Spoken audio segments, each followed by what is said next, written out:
Hello guys. तो कैसे हैं आप लोग। मैं हरदीप सिंह फ्रॉम द गति ग्रुप ऑफ क्लासेस आप सभी का स्वागत करता हूं। अगर आपने अभी तक हमारा चैनल सब्सक्राइब नहीं किया तो प्लीज इसे सब्सक्राइब करें और साथ में घंटी बजाना मत भूलिएगा ताकि हर वीडियो आपके पास पूरे टाइम पे पहुंचती रहे। तो चलिए आज का चैप्टर शुरू करते हैं। तो गाइज हमारा जो आज का टॉपिक है वो हमारा क्लास 10th का पॉलिटिकल साइंस का दूसरा चैप्टर जिसका नाम है फेडरलिज्म। आज हम उसके बारे में पढ़ेंगे। तो सबसे पहले बेटा हम इसमें बहुत ही ध्यान रखेंगे कि फेडरलिज्म में सबसे पहले हम बात करेंगे कि फेडरलिज्म होता क्या है, आखिर ये चीज क्या है। तो सबसे पहले हमारा यही क्वेश्चन बनता है, व्हाट इज फेडरलिज्म। तो फेडरलिज्म के बारे में अगर बात करें तो ये एक रिलेशनशिप है स्टेट और सेंटर के बीच में। यहाँ पे स्टेट और सेंटर दोनों मिलके पूरे के पूरे देश को चला रहे हैं। उसके कुछ की पॉइंट्स देखेंगे, जैसे कि सबसे पहले जो पावर है वो सेंटर और उसके वेरियस कॉन्स्टिट्यूएंट्स मतलब के जो अलग अलग स्टेट्स हैं उनमें डिवाइड हुई हुई है। और दूसरी चीज क्या है, ये दोनों के दोनों चाहे वो स्टेट है चाहे सेंटर है वो अपना अपना कामकाज इंडिपेंडेंटली चलाते हैं। उनमें कोई भी एक दूसरे के काम में इंटरफेयर नहीं करता है। मींस अननेसेसरली इंटरफेयर नहीं करेगा। अगर सेंटर को कहीं लग रहा है कि स्टेट अपने लोगों के साथ कहीं कुछ गलत कर रही है तो वो इंटरफेयर कर सकते हैं। तो इसी के साथ हम यहाँ पे करेक्टरिस्टिक्स देखेंगे कि फेडरलिज्म के कौन कौन से करेक्टरिस्टिक्स होते हैं। सबसे पहले हम बेटा देखेंगे यहाँ पे टू और मोर लेवल्स ऑफ गवर्नमेंट है। दो या उससे ज्यादा लेवल्स ऑफ गवर्नमेंट की बात हम करेंगे। जैसे कि हमारे इंडिया में ऑलरेडी वहां पे 3 लेवल ऑफ गवर्नमेंट है। सेंटर की गवर्नमेंट है, फिर स्टेट की गवर्नमेंट है और फिर हमारे पास लोकल गवर्नमेंट है। तो यहाँ पे सबसे पहले गवर्नमेंट जो कि पूरी की पूरी कंट्री को रन करती है, मींस सेंट्रल गवर्नमेंट। उसके बाद दूसरी गवर्नमेंट जो कि किसी स्टेट या प्रोविंशियल लेवल पे ही काम करती है।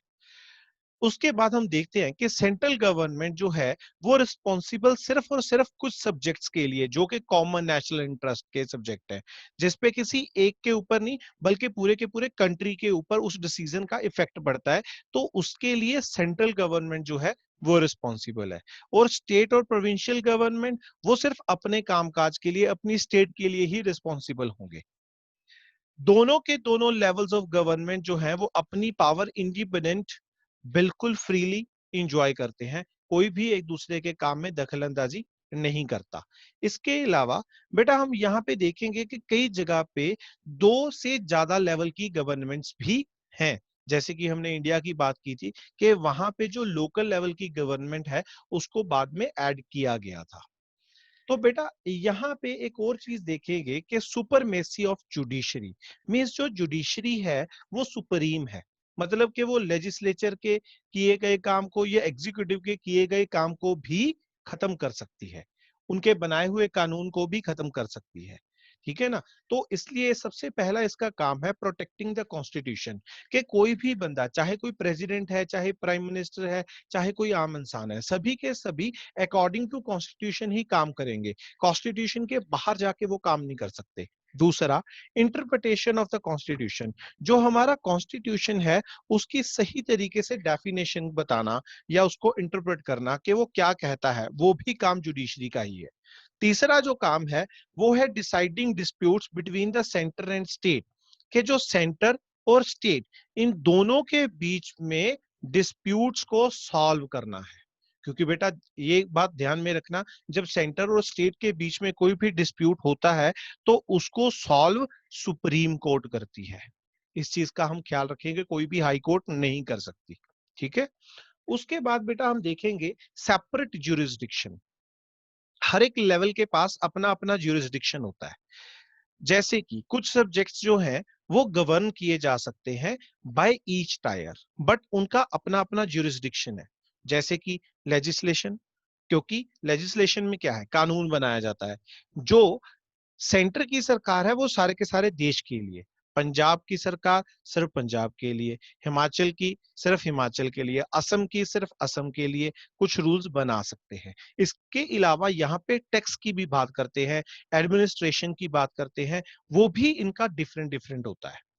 फॉर एग्जाम्पल इंडिया में मान लो कि हमारे पास सुप्रीम कोर्ट है, हाई कोर्ट है, डिस्ट्रिक्ट कोर्ट्स हैं, ये अलग अलग लेवल पे काम करती हैं।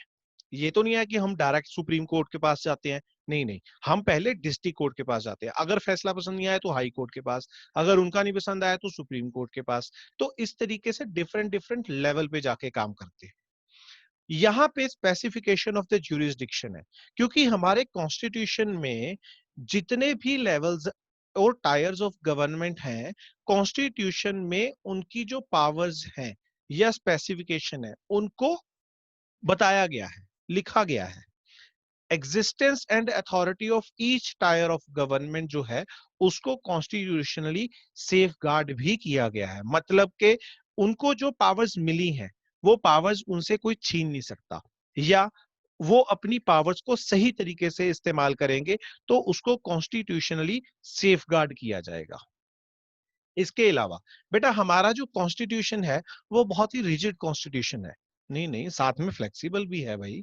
तो रिजिड कॉन्स्टिट्यूशन मतलब के वहां पे किसी भी कॉन्स्टिट्यूशन में किसी भी प्रोविजन को अकेले यूनिलेटरली कोई भी एक लेवल ऑफ गवर्नमेंट जो है वो नहीं चेंजेस कर सकता, उसको वहां पे मेजोरिटी की जरूरत पड़ती है। सिंपल मेजोरिटी होती है, स्पेशल मेजोरिटी होती है, special majority plus rectification of the state government या स्टेट असेंबलीज, उनकी भी हमें मान्यता जरूर रखनी पड़ती है।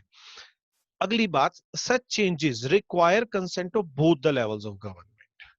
Specification of source of income, मतलब के वहां पे सोर्स ऑफ इनकम जो है सेंटर अलग तरह के टैक्स लगाता है और जो स्टेट है वो अलग तरह के लगाती है। जैसे कि मान लेते हैं ईच लेवल ऑफ गवर्नमेंट वो भी हमें दिया गया है, फाइनेंशियल ऑटोनॉमी दी गई है कि हम अपना फाइनेंस जो है वो खुद इकट्ठा कर सकते हैं और खुद उसको गवर्न कर सकते हैं कि कैसे उसको यूज करना है। फॉर एग्जांपल इंडिया में एक्साइज ड्यूटी जो है वो source of income union government मतलब कि सेंट्रल गवर्नमेंट के लिए है, वहीं पे एग्रीकल्चर टैक्स जो है वो स्टेट गवर्नमेंट की इनकम है। तो इस तरीके से वो अपना अपना पैसा खुद यूज कर सकते हैं। इसके अलावा बेटा हमारे पास है ड्यूल ऑब्जेक्टिव, मतलब के इसके दो ऑब्जेक्ट है। कैसे? पहला, to safeguard and promote unity of the country, के पूरी की पूरी कंट्री को और उसकी यूनिटी को सेफगार्ड करना और यूनिटी को प्रमोट भी करना, तो ये पहला काम है। दूसरा, रीजनल डाइवर्सिटी जो है उसको भी अकोमोडेट करना है, यूनिटी भी बना के रखनी है और रीजनल डाइवर्सिटी को भी अकोमोडेट करना है। रीजनल डाइवर्सिटी मतलब कि जैसे कि डिफरेंट डिफरेंट तरह के लोग वहां पे रहते हैं, तो उस डाइवर्सिटी को भी ध्यान में रखना है। और उसके बाद बेटा हमारे पास जो नेक्स्ट टॉपिक है वो है difference between unitary and federal government. Unitary मतलब कि जहां पे सिर्फ और सिर्फ सेंटर का राज चलता है, फेडरल जहां पे स्टेट्स का भी राज चलता है। तो हमें उसी के बारे में भी बात करेंगे। डिवीजन ऑफ सब्जेक्ट्स, इनमें सब्जेक्ट्स जो हैं वो अलग अलग डिवीजन की हुई है कि कौन किस पे कानून बना सकता है, कौन किस पे डिसीजन ले सकता है। इसको हम फाइनली जो है आगे भी करेंगे। तो there is a division of subjects between centre and state. जैसे कि नेशनल इंपॉर्टेंस जो है वो सेंटर को दे दिए गए हैं, जो लोकल इंपॉर्टेंस के हैं वो स्टेट्स को दे दिए गए हैं। यूनिटरी गवर्नमेंट में जो भी है वहां पे सिर्फ और सिर्फ सेंटर की गवर्नमेंट के हाथ में ही सारा कुछ रहता है, लेकिन जो हमारा स्ट्रक्चर ऑफ एडमिनिस्ट्रेशन है वो बिल्कुल अलग होगा। जैसे कि there is a double administration, government at the centre और स्टेट, ये हम बात पहले भी बहुत बार कर चुके हैं। तो इसी के साथ यूनिटरी गवर्नमेंट जो है वो सिंगल एडमिनिस्ट्रेशन होगा, मीन सेंट्रल गवर्नमेंट। प्रोविंसेस के पास कोई भी अपनी सेपरेट गवर्नमेंट नहीं होगी, लेकिन फेडरल गवर्नमेंट में उनके पास स्टेट की सेपरेट गवर्नमेंट है और सेंट्रल की सेपरेट गवर्नमेंट है। इसी के साथ बेटे वहां पे डबल कॉन्स्टिट्यूशन भी होगा। डबल कॉन्स्टिट्यूशन, पर इंडिया के पास तो सिंगल ही कॉन्स्टिट्यूशन है क्योंकि उसी के हिसाब से चलना पड़ता है। लेकिन जनरली बेटा डबल कॉन्स्टिट्यूशन मतलब कि जो कि एक तो पूरा कंट्री के लिए होगा, दूसरा किसी ना किसी स्पेसिफिक जो प्रोविंसेस हैं या फिर स्टेट्स हैं उनके लिए होगा। बेटा यहाँ पे अभी हम इंडिया की बात नहीं कर रहे, अभी हम फेडरल गवर्नमेंट की बात कर रहे हैं। यूनिटरी एंड फेडरल गवर्नमेंट उन दोनों में डिफरेंस की बात कर रहे हैं। एज अगेंस्ट यूनिटरी गवर्नमेंट जो है वहां पे सिंगल कॉन्स्टिट्यूशन होगा। काइंड्स ऑफ फेडरेशन पढ़ते हैं अभी। ये बहुत ही इंपॉर्टेंट टॉपिक है, इसको बड़े ही ध्यान से पढ़ना कि काइंड्स ऑफ फेडरेशन कौन से होते हैं, इसको हम डिटेल में पढ़ेंगे। जैसे कि दो एस्पेक्ट्स हैं बेटे, किसी भी इंस्टीट्यूशन या प्रैक्टिस ऑफ फेडरलिज्म के लिए हमारे पास दो एस्पेक्ट्स हैं। कैसे? एक तो देखो, सबसे पहले तो क्या है कि गवर्नमेंट जो डिफरेंट डिफरेंट लेवल्स पे हैं, उनमें पहले एक एग्रीमेंट होना चाहिए कि हम एक दूसरे के साथ पावर शेयर कर रहे हैं। दूसरा, म्यूचुअल ट्रस्ट होना चाहिए उनके पास कि एक दूसरे, मान लो अभी जो हमारे कंट्री में, पूरे के कंट्री में, वहां पे नेशनल लेवल पे बीजेपी गवर्नमेंट है, और किसी एक स्टेट में कांग्रेस की भी होगी, किसी एक स्टेट में आपकी भी होगी। तो इस तरीके से वो डिफरेंट डिफरेंट है। तो उनमें एक म्यूचुअल ट्रस्ट होना चाहिए कि वो डिफरेंट डिफरेंट पार्टी को बिलोंग करते हैं, फिर भी वो देश की भलाई के लिए काम करेंगे। दूसरा क्या है बेटा, ये डिपेंड करता है कि हमने फेडरेशन बनाई किस तरीके से है, हमारा जो फेडरल गवर्नमेंट है वो किस तरीके से फॉर्म की गई है, ठीक है ना, उस पे भी डिपेंड करता है। वहां पे हमारे पास दो तरह की जो है वो बनाई जा सकती है जो फेडरल गवर्नमेंट है। पहला, कमिंग टुगेदर फेडरेशन, जिसमें क्या होता है, जो डिफरेंट डिफरेंट स्टेट्स हैं वो इकट्ठी मिलके एक बिगर यूनिट बनाती है, वो मिलके वहां पे एक इंस्टीट्यूशन बनाती है कि इसके अंडर हम काम करेंगे। बाय पूलिंग सॉवर्निटी मींस अपनी प्रभु सत्ता को, या retaining identity, they can increase their security, इस तरीके से वो अपनी सिक्योरिटी बढ़ा सकते हैं, क्योंकि वो एक दूसरे के साथ फिर वॉर नहीं करेंगे, या एक दूसरे के साथ कोई भी डिस्क्रिमिनेशन नहीं करेंगे, और इकोनॉमिक रिसोर्सेज को भी अच्छे से यूज कर सकते हैं जो कि उनकी कंट्री में अवेलेबल है। This type of coming together federation में हम एग्जांपल लेंगे यूएसए की, स्विट्जरलैंड की, और ऑस्ट्रेलिया की। और इस टाइप की जो फेडरेशन है, यहाँ पे सारी की सारी जो कॉन्स्टिट्यूएंट स्टेट्स हैं, they usually have equal power. सारी स्टेट्स के पास इक्वल पावर है, ठीक है ना। जितनी सेंट्रल गवर्नमेंट जो पावरफुल है, उतनी ही स्टेट गवर्नमेंट भी पावरफुल है। लेकिन जो हमारी दूसरी टाइप की है वो है होल्डिंग टुगेदर फेडरेशन। इसमें हम क्या देखते हैं बेटा, कहता कि इसमें पूरी की पूरी कंट्री जो है वो डिसाइड करती है कि हमने जो अपनी पावर्स हैं वो कॉन्स्टिट्यूएंट स्टेट्स और नेशनल गवर्नमेंट, इन दोनों में क्या करना है, शेयर करनी है, ठीक है ना। जैसे कि इंडिया, स्पेन, बेल्जियम, ये क्या है, ये सभी के सभी होल्डिंग टुगेदर फेडरेशन की एग्जांपल है। क्योंकि इंडिया में भी अगर हम माने तो वो, वहां पे सेंटर की गवर्नमेंट है जो कि ज्यादा पावरफुल है, और एक तरफ स्टेट की गवर्नमेंट है जो कि थोड़ी सी कम पावरफुल है। बेटा एक याद रखना, हम कहीं ना अपनी इंडिया को फेडरल नहीं, क्वासी फेडरल गवर्नमेंट भी कहते हैं, तो इसको भी याद रखना, ठीक है ना, क्योंकि यहाँ पे सेंटर ज्यादा पावरफुल है। तो यहां पे भी हम देख रहे हैं कि होल्डिंग टुगेदर फेडरेशन में भी सेंटर की जो गवर्नमेंट है वो स्टेट्स के मुकाबले ज्यादा पावरफुल होती है, उनके पास ज्यादा राइट्स होते हैं।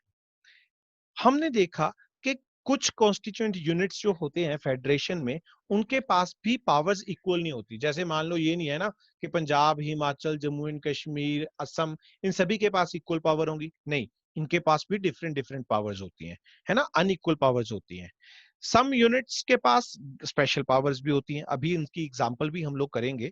जैसे कि बेटा, सबसे पहले what makes India a federal country, अभी हम स्पेसिफिकली इंडिया की ही बात करेंगे, पहले हमने फेडरल गवर्नमेंट की बात करी, लेकिन अभी हम जो है वो हम इंडिया की बात करेंगे। तो सबसे पहले बेटा, डिवीजन ऑफ पावर्स। दूसरा, थ्री टायर सिस्टम। तीसरा, not equal powers to all administrative units. Consent of both the levels of government. Jurisdiction and separate source of income. अभी इन सभी को हम डिटेल में पढ़ेंगे। सबसे पहले हम डिवीजन ऑफ पावर के बारे में पढ़ते हैं। डिवीजन ऑफ पावर में बेटा क्या होगा कि हमारे पास तीन मेन लिस्ट हैं हमारी। सबसे पहले यूनियन लिस्ट, जिसमें जितने भी हमारे नेशनल इंपॉर्टेंस के मामले हैं, जैसे कि डिफेंस हो गया, फॉरेन अफेयर्स हो गया, एटॉमिक एनर्जी हो गया, बैंकिंग हो गया, पोस्ट एंड टेलीग्राफ हो गया, ये सारे के सारे यूनियन लिस्ट में आते हैं। और यूनियन लिस्ट के डिसीजन हमेशा सेंट्रल गवर्नमेंट ही पास कर सकती है। और क्योंकि हमें ये एक यूनिफॉर्म पॉलिसी चाहिए, एक सा हमें काम काज चाहिए, तो इसलिए सेंट्रल गवर्नमेंट जो है इसमें पार्टिसिपेट करती है। यूनियन लिस्ट में ओरिजिनली 97 सब्जेक्ट्स थे, लेकिन अभी बढ़ चुके हैं। स्टेट लिस्ट, स्टेट लिस्ट में जितने भी मामले हैं वो सिर्फ स्टेट लेवल पे होते हैं, ठीक है ना, और उनके लिए स्टेट गवर्नमेंट जो है वो लॉज बना सकती है। यहाँ पे सेंट्रल गवर्नमेंट को जो है अपनी इंटरफेरेंस करने की जरूरत नहीं है। स्टेट लिस्ट में बेटा ऐसे सब्जेक्ट्स हैं जैसे कि police, local government, trade and commerce हो गया, एग्रीकल्चर हो गया, ये डिफरेंट डिफरेंट है ना। स्टेट अपनी अपनी लिस्ट में खुद सुधार कर सकती है। इसके पास एक्चुअल में स्टेट लिस्ट में 66 सब्जेक्ट्स थे, ठीक है ना, और लेकिन अभी बढ़ चुके हैं। उसके बाद बेटा तीसरी आती है कंकरेंट लिस्ट। कंकरेंट लिस्ट में जो दोनों में नहीं आते। और तीसरा जो है वो क्या है कि इसमें सेंटर और स्टेट की गवर्नमेंट दोनों ही डिसीजन लेते हैं। अगर सेंटर और स्टेट में कोई भी डिफरेंस आ जाए तो जो सेंट्रल की गवर्नमेंट है वो इसमें अपना प्रायोरिटी रख के काम कर सकती है। जो सेंट्रल लॉ बनेगा, सेंट्रल की गवर्नमेंट बनाएगी, उस लॉ को इफेक्टिव माना जाएगा, ना कि स्टेट के लॉ को। तो इसको हमने बिल्कुल याद रखना है। इस लिस्ट में बेटा बहुत सारे जैसे कि क्रिमिनल एंड सिविल प्रोसीजर जो कि लॉ के मामले हैं, मैरिज और divorce, education, economic planning, trade union, इन सभी के जो कामकाज हैं ये कंकरेंट लिस्ट में आते हैं। इसके अलावा बेटा हमारे पास कंकरेंट लिस्ट में 47 सब्जेक्ट्स हैं। एक और होता है हमारे पास, दैट इज रेजिड्यूरी पावर्स। अगर कोई सब्जेक्ट इन तीनों लिस्टों में, union list, state list, concurrent list, तीनों में नहीं आता तो हम उसको रेजिड्यूरी पावर्स में डाल देते हैं, ठीक है ना। इसको हमने बिल्कुल याद रखना है। It was felt that there can be subjects जो कि तीनों में मेंशन नहीं है, तो उसको हम रेजिड्यूरी पावर्स में मेंशन कर सकते हैं। रेजिड्यूरी पावर्स के ऊपर अभी किसका अधिकार होगा? ऑब्वियस सी बात है, सेंटर का, ठीक है ना। सेंट्रल गवर्नमेंट जो है उसके पास पावर है कि वो इसके ऊपर काम कर सकती है, इसके ऊपर डिसीजन ले सकती है। आगे बेटे हमारे पास टॉपिक है थ्री टायर सिस्टम। ये हमें बिल्कुल याद रखना चाहिए कि थ्री टायर सिस्टम जो है, मतलब कि हमारे पास जो तो है ही है, सेंटर की गवर्नमेंट मतलब यूनियन गवर्नमेंट, स्टेट की गवर्नमेंट मतलब प्रोविंशियल गवर्नमेंट भी मान सकते हैं, लोकल सेल्फ गवर्नमेंट, ठीक है ना। लोकल सेल्फ गवर्नमेंट के बारे में अभी हम डिटेल में पढ़ेंगे कि वो कौन कौन सी होती है। अभी बेटा हमारे पास एक और है, कहता all administrative units does not have equal power. सभी के पास इक्वल पावर्स नहीं है। वो कैसे? क्योंकि होल्डिंग टुगेदर जो है हमने पहले भी किया है, वहां पे सभी स्टेट्स के पास इक्वल पावर्स नहीं होती हैं, कुछ के पास स्पेसिफिक पावर्स भी दी जाती हैं। जैसे कि जम्मू एंड कश्मीर, ये बहुत ही एक बढ़िया एग्जांपल है।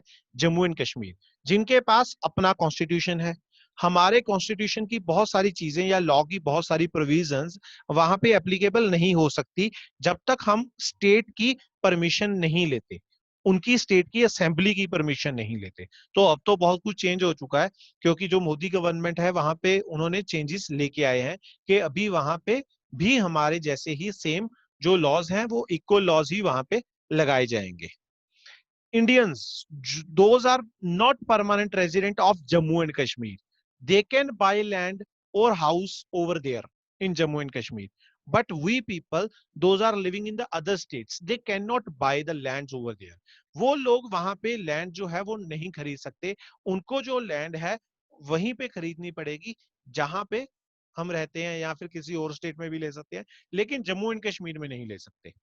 इसी तरीके से बेटे कुछ स्पेशल जो है वो असम के लिए और कुछ नॉर्थ ईस्ट इंडिया की जो हिल स्टेट्स हैं उनके लिए, जैसे कि हिमाचल प्रदेश के लिए भी है, ठीक है ना। उनके लिए भी ऐसी ही प्रोविजंस जो है, मतलब कि वहां पे सिर्फ एक ही प्रोविजन जो है वो नहीं मिली हुई, कि मतलब कि हम लोग इंडियंस जो बाकी स्टेट्स के लोग हैं वो वहां पे जमीन नहीं खरीद सकते।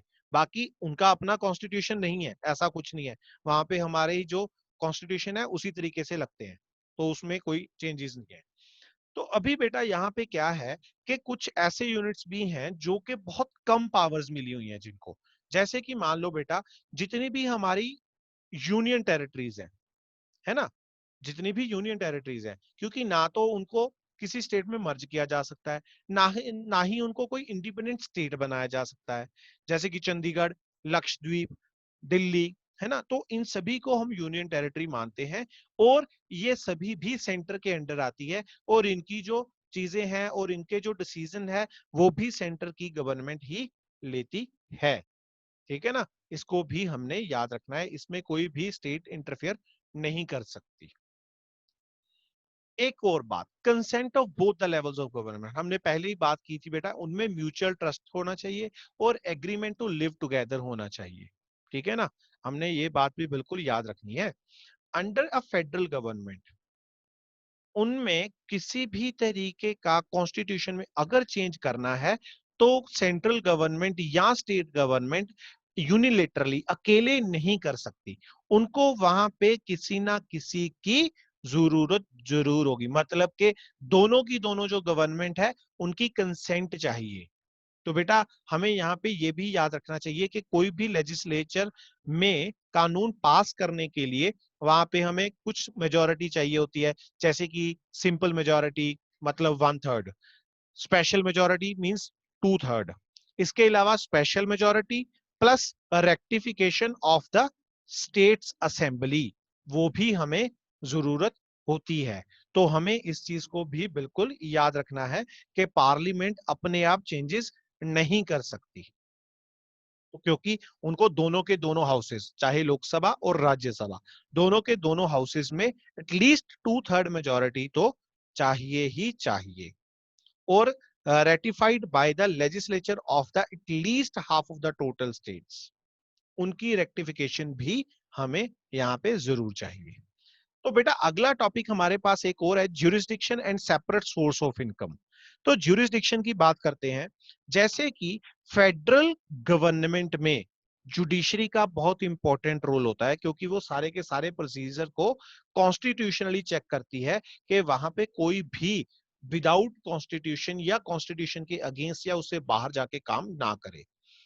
कोई भी डिस्प्यूट हो डिवीजन ऑफ पावर्स को लेके तो हाई कोर्ट या सुप्रीम कोर्ट्स वो डिसीजन ले सकते हैं। सेपरेट सोर्स ऑफ इनकम की बात करें तो वहां पे ये क्लियर मेंशन किया गया है कि किस किस स्टेट के पास या सेंटर के पास कौन सी फाइनेंशियल पावर्स है, कितना फाइनेंस आएगा, कहां से आएगा, कैसे आएगा, कौन से टैक्स लगाएंगे, जैसे कि income tax, excise duty, corporation tax, ये सारे के सारे सेंट्रल गवर्नमेंट लगाती है और land revenue, stamp duty, building tax, ये सारे के सारे स्टेट गवर्नमेंट लगाती है। तो हमें ये चीज को बिल्कुल ध्यान में रखना है। तो अगला टॉपिक बेटा बहुत ही इंपॉर्टेंट टॉपिक है, वो है डिसेंट्रलाइजेशन इन इंडिया। अगर हम डिसेंट्रलाइजेशन की बात करें मतलब कि एक तीसरी तरह की government, third tier of the government, जिसमें क्या होगा कि हमने लोकल गवर्नमेंट बना दी है, वहां पे सेंटर या स्टेट से दोनों में से कुछ पावर्स लेके लोकल गवर्नमेंट्स को दे दी गई है। Local governments means village panchayat, municipal committees, municipal corporations.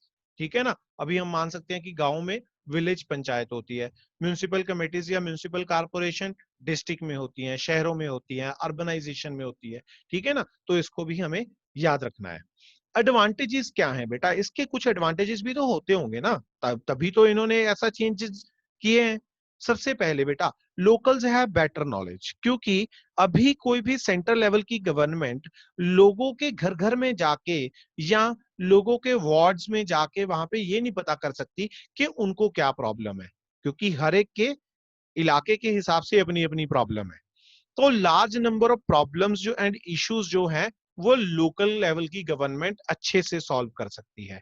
उनके पास बेटर नॉलेज है कि लोगों को क्या प्रॉब्लम आ रही है, या उनके पास बेटर आइडियाज हैं कि वो अपनी जो पैसा है वो कहाँ पे खर्च कर सकते हैं, कहाँ पे मैनेज कर सकते हैं, कौन सी चीज, कौन सी फैसिलिटी लोगों के पास नहीं है, तो उसी चीज पे ज्यादा पैसा खर्च किया जाएगा। इसके अलावा बेटा डायरेक्ट पार्टिसिपेशन ऑफ पीपल हो जाती है कि लोग जो हैं वो लोकल गवर्नमेंट में, क्योंकि पंचायत में हर एक बंदा जो है वो अपनी पार्टिसिपेशन कर सकता है, तो वो क्या है, direct participation of the people हो गया। ठीक है ना, डिसीजन मेकिंग में। और लोकल गवर्नमेंट जो है वो बेस्ट वे है, कौन सा, प्रिंसिपल ऑफ डेमोक्रेसी को एक्सप्लेन करने का, that is known as local self government. एक और काम करता है ये, reduction of burden of central government, क्योंकि सेंट्रल गवर्नमेंट के पास पूरे देश को लेके बहुत सारे काम है, तो लोकल लेवल की गवर्नमेंट जो है वो उनके काम को डिवाइड कर रही है, उनकी जो प्रॉब्लम्स है, उनका जो बर्डन है, उसको सॉल्व आउट कर रही है। ठीक है ना? तो कंसंट्रेट ऑन द मैटर्स, तो सेंट्रल लेवल की गवर्नमेंट के पास इतना टाइम हो जाता है कि वो नेशनल इंपॉर्टेंस, ठीक है ना, या स्टेट गवर्नमेंट जो है वो स्टेट इंपॉर्टेंस के काम को आसानी से देख सके। तो इस चीज को बेटा हमने बिल्कुल ही ध्यान में रखना है, इस चीज को बहुत ध्यान से हमने पढ़ना है। इसके बाद बेटा इंडियन लीडर्स जो हैं उन्होंने पहले ही देख लिया था कि हम लोगों को डिसेंट्रलाइजेशन की जरूरत पड़ेगी। ठीक है ना? तो इसको भी हमें याद रखना है। और panchayat in villages, municipalities in urban areas जो है वो स्टेट्स में सेटअप की गई हैं। पहले लोकल गवर्नमेंट्स की जो इलेक्शन थी वो रेगुलर नहीं होती थी, लेकिन अभी जो है वो बिल्कुल रेगुलर कर दिया गया है। और उसके लिए जो है अलग से स्टेट इलेक्शन कमीशन भी बना दिए गए हैं। लोकल गवर्नमेंट्स के पास पहले पावर्स भी नहीं होती थी और उनके अपने जो इनकम रिसोर्सेज थे वो भी नहीं होते थे। तो डिसेंट्रलाइजेशन 1992 में किया गया, कॉन्स्टिट्यूशन को अमेंडमेंट किया गया और थर्ड टायर जो है वो ऐड किया गया। बेटा सबसे पहले इसमें रेगुलर इलेक्शंस को कंटिन्यू किया गया कि अभी जो है इनकी लोकल गवर्नमेंट बॉडीज जो हैं उनकी रेगुलर इलेक्शंस होनी चाहिए। रिजर्वेशन ऑफ सीट्स दे दी गई, एससीज को, एसटीज को, बैकवर्ड क्लासेस को, और इवन के वुमेन को भी 1/3 ऑफ द पोजीशंस जो है वो रिजर्वेशन दे दिया गया कि इस सीट से यही एक लेडी ही लड़ सकती है या एक एससी ही लड़ सकता है। ठीक है ना? तो इस चीज को भी ख्याल में रखा गया। तीसरा, स्टेट इलेक्शन कमीशन बना दिया गया। ये एक इंडिपेंडेंट इंस्टीट्यूशन है जो कि स्टेट में जितने भी इलेक्शंस होंगे उन सभी का ख्याल ये रखेगा। पंचायत के, म्यूनिसिपल्स के, वो सभी के सभी इलेक्शंस को ध्यान में स्टेट इलेक्शन कमीशन रखेगा। उसी तरीके से बेटे सेंटर में भी एक इलेक्शन कमीशन होता है जो कि लोकसभा, राज्यसभा, प्रेसिडेंट, ये सारे के सारे इलेक्शंस भी करवाता है। और सोर्सेज ऑफ रेवेन्यू जो है, मतलब कि स्टेट गवर्नमेंट्स को ये बताया गया, उनको ये बोला गया कि भाई आप लोगों को अपनी कुछ पावर्स और जो अपना पैसा रेवेन्यू जो आपको आ रहा है वो आपको लोकल गवर्नमेंट के साथ भी शेयर करना है ताकि वो अपना अपना काम बहुत ही अच्छे से कर सके। तो बेटा आपको ये चैप्टर बहुत ही आसानी से समझ आ चुका होगा, मुझे ये पूरी की पूरी उम्मीद है। ठीक है ना? तो यहाँ पे अभी हम लोकल गवर्नमेंट्स के बारे में भी पढ़ेंगे, है ना, कि कौन कौन सी और गवर्नमेंट वहां पे होती हैं। जैसे कि विलेज पंचायत, ये सबसे छोटा यूनिट है बेटा लोकल सेल्फ गवर्नमेंट का। दूसरा जो है बेटे, हर एक विलेज या ग्रुप विलेज या ग्रुप ऑफ विलेजेस को, है ना, कुछ स्टेट्स में है, उसको हम ग्राम पंचायत भी बोलते हैं। जो काउंसिल होती है बेटे, मतलब कि जो इसके मेंबर्स होते हैं, है ना, उसको हम, जो विलेज पंचायत का पंच हो गया, प्रेसिडेंट हो गया या सरपंच हो गया, उसको हम बोलते हैं। तो इसको कौन चुनता है? जितने भी उसके एरिया में अडल्ट पीपल आते हैं, मतलब कि 18 इयर्स की एज से ऊपर वाले जो लोग आते हैं, वो सभी के सभी उसको इलेक्ट करते हैं कि भाई कौन सरपंच बनेगा या कौन नहीं बनेगा। Panchayat is the decision making body. Panchayat एक डिसीजन मेकिंग बॉडी है। वो अगर कोई भी डिसीजन लेती है अपने गांव के लिए, अपने विलेज के लिए, तो उसको सारे के सारे विलेज को या उनके लोगों को मानना पड़ेगा। पंचायत जो है वो सुपरविजन के अंडर काम करती है, किसके? ग्राम सभा के। ठीक है ना? ग्राम सभा जो है वो इसके ऊपर के लेवल की गवर्नमेंट है जो कि लोकल गवर्नमेंट में आती है। तो हमें ये चैप्टर बहुत आसानी से समझ आ चुका है। यहाँ पे हमारा जो चैप्टर है वो बिल्कुल खत्म होता है। और आपको ये ध्यान रखना है कि आपने ये चैप्टर बहुत ही अच्छे से पढ़ना है, क्योंकि इससे तकरीबन आपको 5 या 3 नंबर वाले क्वेश्चन, या 1 नंबर में भी अभी जो सीबीएसई ने चेंज किया है पैटर्न, उसके हिसाब से आपको क्वेश्चन आ सकते हैं।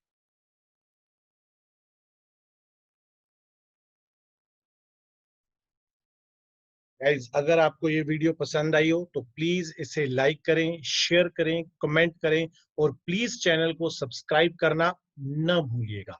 Thank you very much.